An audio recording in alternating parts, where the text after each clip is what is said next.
Hey guys, so the May report data is out and it showed that inflation is at an all-time high at 8.6%, which forced the federal government to increase interest rate by 0.75 basis point, which is really bad because, investors are losing money, the stock market is going down, the crypto market is going down, and it looks like the real estate market is the next to be hit, which is everyone's losing money. And,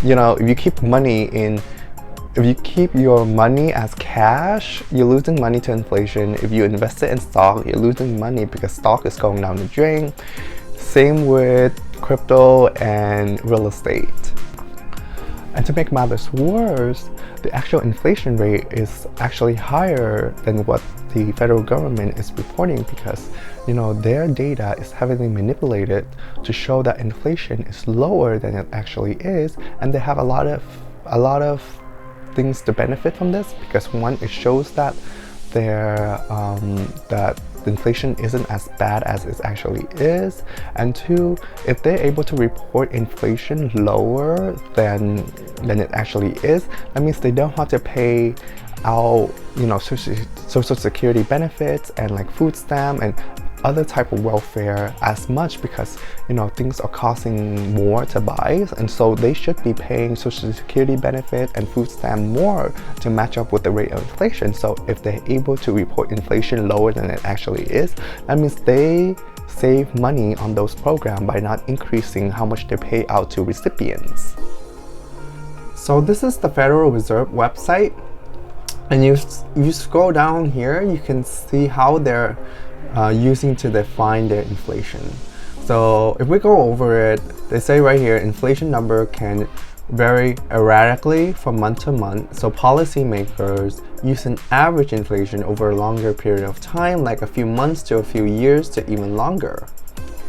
And then the second criteria is that policymaker uses subcategory that makes up broad price index so that they can rule out events that are temporary or unique, so that you don't want to have like a unique or a temporary outlier to skew the data. So they use subcategory to help average it out because they know some events are just temporary and unique.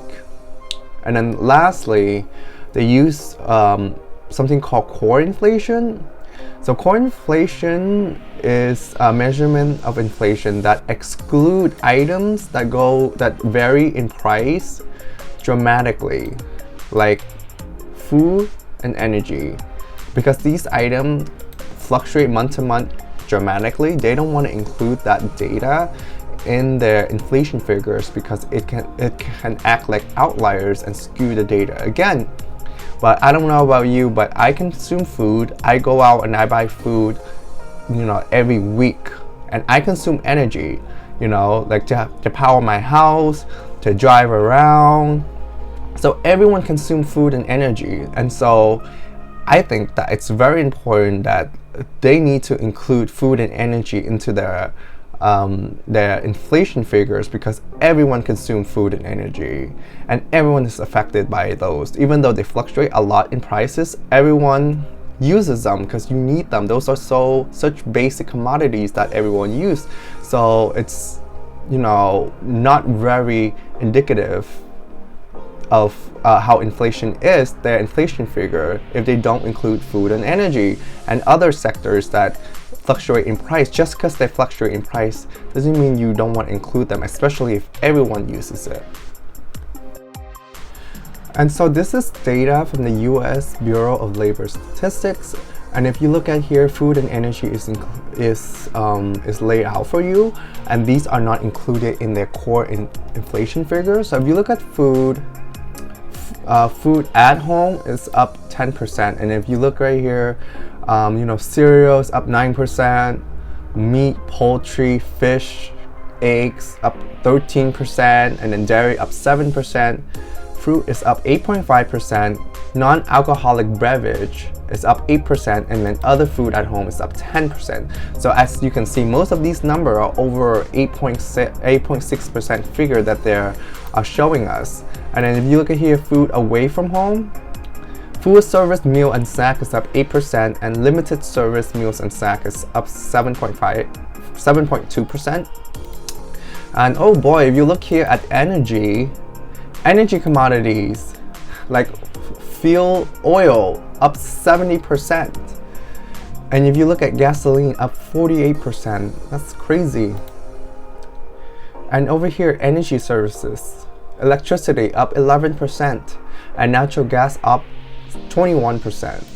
So as you can see, these figures are really big, and everyone consumes them, but they're not included in their in the federal government, their reporting of the inflation figure month to month.